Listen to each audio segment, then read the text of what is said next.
Assalamualaikum warahmatullahi wabarakatuh.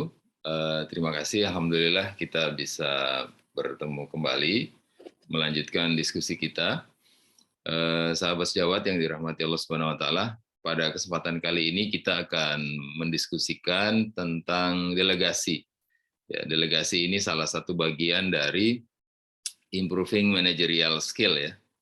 Nah, di awal ini kita akan ada beberapa bagian, nanti akan ada 4 bagian ya dalam eh, pembahasan kita atau materi kita ini sebagai pengantar untuk kita berdiskusi ya.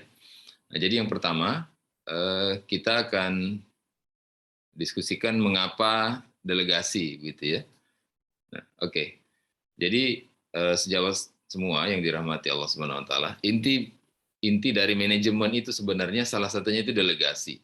Ya, jadi ini merupakan poin yang sangat penting ya, pendelegasian. Mengapa? Karena kalau kita lihat kembali pengertian manajemen atau definisi manajemen, manajemen itu adalah mencapai sesuatu melalui orang lain. Dan inilah sebenarnya inti dari delegasi itu. Ya. Jadi mendelegasikan sesuatu, ya, itu artinya kita memberikan eh, kewenangan, memberikan otoritas kepada orang lain, dan untuk apa kita memberikan kewenangan atau otoritas itu adalah untuk mencapai sesuatu, ada tujuannya, ada tujuan yang ingin dicapai. Gitu. Nah, delegasi sebenarnya itu nanti kita akan bahas lebih jauh ya, tapi di poin ini ya, saya ingin menggarisbawahi bahwa kalau kita hari ini diamanahkan sebagai manajer, maka kemampuan mendelegasikan tugas itu menjadi satu hal inti, ya, keterampilan keterampilan manajemen yang inti yang harus kita kuasai. Gitu. Bagaimana cara mendelegasikan tugas, gitu ya? Karena balik lagi ke pengertian manajemen, manajemen itu adalah mencapai sesuatu melalui orang lain. Gitu ya. Baik. Nah, jadi eh, delegasi ini sebuah skill ya, skill manajemen yang kritikal, yang penting, ya, yang sangat penting untuk kita kuasai. Ya.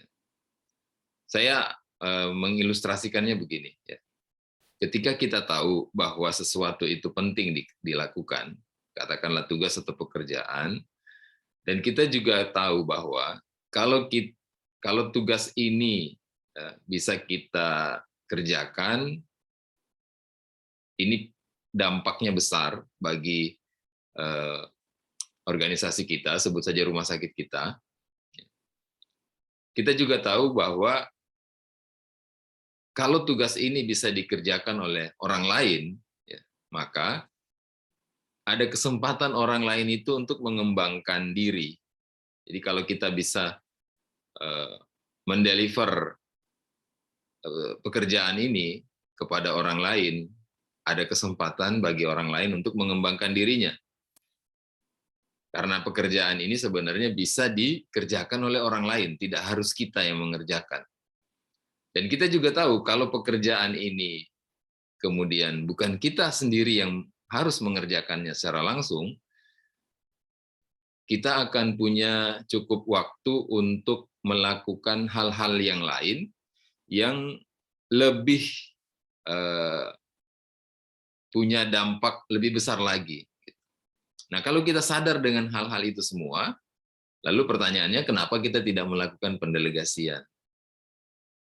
Nah, ini pertanyaan awal ya. Jadi bagi teman-teman manajer, ya, karena yang menyimak ini seharusnya manajer ya, yang diminta untuk mendelegasikan itu seharusnya orang yang punya staff gitu.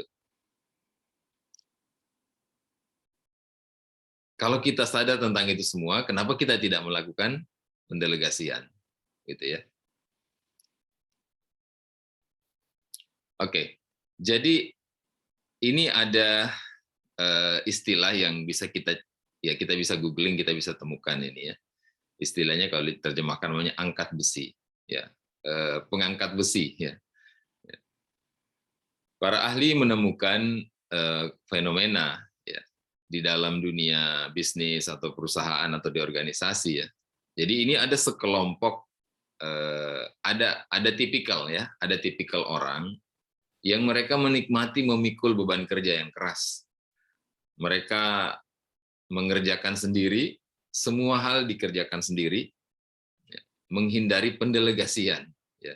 Mungkin kita pernah dengar istilah manajemen tukang cukur mungkin gitu ya, karena memang semua dikerjain sendiri. Ya.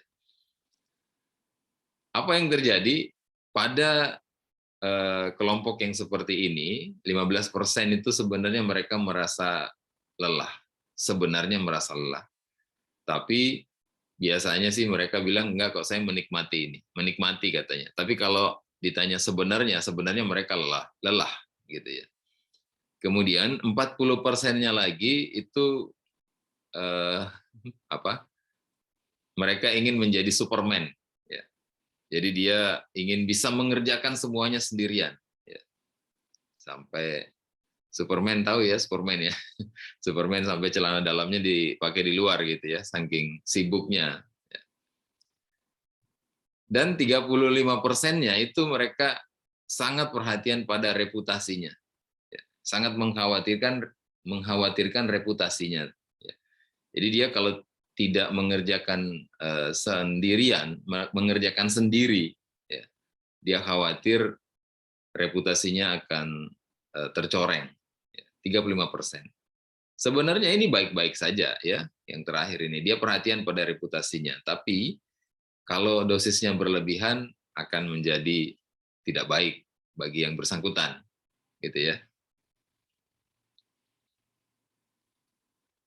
Oke, saya mau masuk ke dunia kita, dunia di pelayanan kesehatan atau di rumah sakit, katakanlah begitu.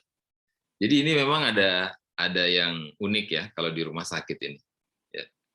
Kalau di rumah sakit itu, kalau saya bagi menjadi dua bagian kelompok profesional mungkin begitu ya. Maka kita akan menemukan dua mindset yang berbeda. Yang pertama ini mindset di medis ya, di medis, pelayanan medis lah gitu. Berikut semua yang ada di situ. Atau kita sebut aja dokter lah begitu ya, mewakili. Jadi mindsetnya itu adalah kalau ada tugas, dalam hal ini pasien tentu saja ya, maka mindsetnya itu adalah saya harus mengerjakan ini dulu sendiri. Saya akan kerjakan sendiri. Kalau nanti saya tidak mampu, saya akan rujuk. Rujuk itu sebenarnya kata lain dari delegasi, didelegasikan, ya, dikirim, ya, minta bantuan, kira-kira gitu. Ya. Jadi kerjakan sendiri dulu. Kalau tidak mampu, baru dirujuk, didelegasikan. Maka kita akan melihat banyak sekali dokter-dokter di kita itu yang praktek sampai dini hari, katakanlah begitu ya, pasiennya banyak, dan semakin banyak pasiennya itu semakin banyak pasiennya itu indikator bahwa dokter itu hebat gitu ya. Nah, jadi ketika dia merujuk atau mendelegasikan, sebenarnya tidak terlalu pas sih ini disandingkan ya, tapi saya ingin memberikan gambaran seperti itu. Kalau dia melakukan rujukan, maka itu ada unsur bahwa dia tidak mampu di situ.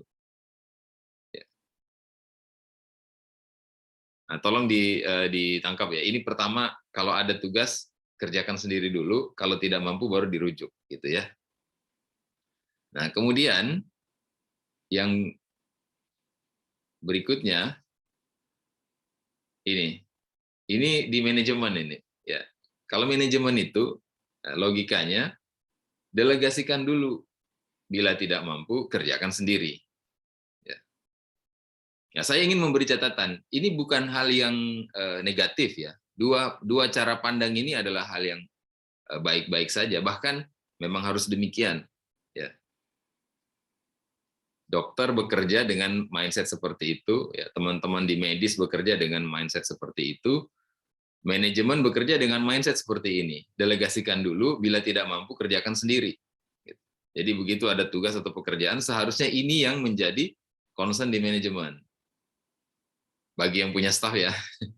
Jadi bagi yang punya staff, kalau ada tugas pekerjaan, maka yang pertama harus dipikirkan itu bagaimana saya mendelegasikan ini. Kalau saya tidak mampu, saya kerjakan. Kalau tim saya tidak mampu didelegasikan, maka saya kerjakan sendiri. Kalau ada tugas atau pekerjaan, saya akan lihat apakah ada staf saya yang bisa mengerjakan ini. Itu artinya berbeda banget kan dengan yang sebelumnya tadi. Kalau yang sebelumnya tadi kerjakan sendiri dulu, baru kalau tidak mampu dirujuk atau didelegasikan tadi.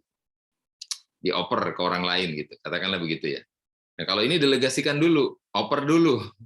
Kalau yang dioperin tidak ada yang bisa, katakanlah begitu, nah baru saya kerjakan sendiri. Nah, ini akan jadi tantangan ya di rumah sakit, bagaimana memadukan dua mindset ini, terlebih lagi bagi mereka yang ada di kakinya itu ada di dua tempat. Apakah tidak bisa? Bisa aja, bisa. Tapi sampai level tertentu, itu akan sangat sukar. Ya. Saya sebut saja di direktur begitu ya. Cukup banyak teman-teman saya yang beliau dokter spesialis yang hebat, kemudian punya bakat, ya, punya kemampuan menjadi manajer atau direktur rumah sakit, ujungnya itu harus memilih, mau pilih yang mana, mau pilih manajemennya, menekuni manajemennya, atau menekuni sebagai dokter spesialisnya.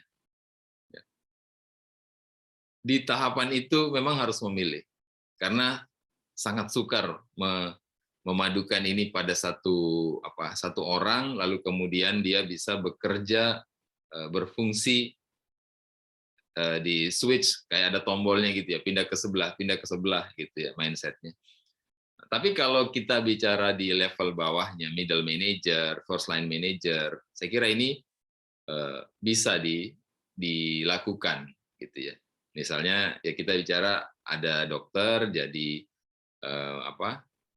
ada dokter jadi manajer, dia praktek juga jadi supervisor, jadi first line manager gitu ya. Begitu juga yang lain ya. Tadi saya menyampaikan dokter itu mewakili komunitas medis dan memang concern-nya ke sana gitu ya. Bisa dipahami ya. Jadi ini merupakan tantangan ya. Bahkan guru saya mengatakan itu, kalau Anda dokter ya, kalau Anda dokter ingin jadi direktur yang baik gitu ya, manajer yang baik, bahkan challenge-nya simpanlah stetoskop Anda itu gitu. Ya. Jadi waktu kita jadi manajer, simpan stetoskopnya gitu ya. Nah, ini sebenarnya kita bicara juga tentang kepemimpinan ya. Kalau kita dalam bahasan tentang pendelegasian ini. Jadi kita memang akan bicara tentang bab kepemimpinan. Ada 3 yang akan kita bahas di sini ya, tentang kepemimpinan ini dikaitkan dengan pendelegasian, yaitu otoritas, tanggung jawab, dan tugas. Nah, ini sebenarnya akan kita diskusikan di sesi-sesi selanjutnya. Karena ketika kita jadi pemimpin, tentu kita punya otoritas, kita punya tanggung jawab, dan kita punya tugas. Nah, itu 3 hal yang akan kita bahas bagaimana posisinya ketika dia dibicarakan dalam konteks pendelegasian. Ya. Baik, saya kira itu sesi pertama, sudah hampir 15 menit. Ya. Kita akhiri sesi pertama ini, break dulu ya, silakan kalau ada yang mungkin yang mau ngopi, boleh ngopi dulu. saya juga mau sediain minuman. Kita break dulu. Silakan.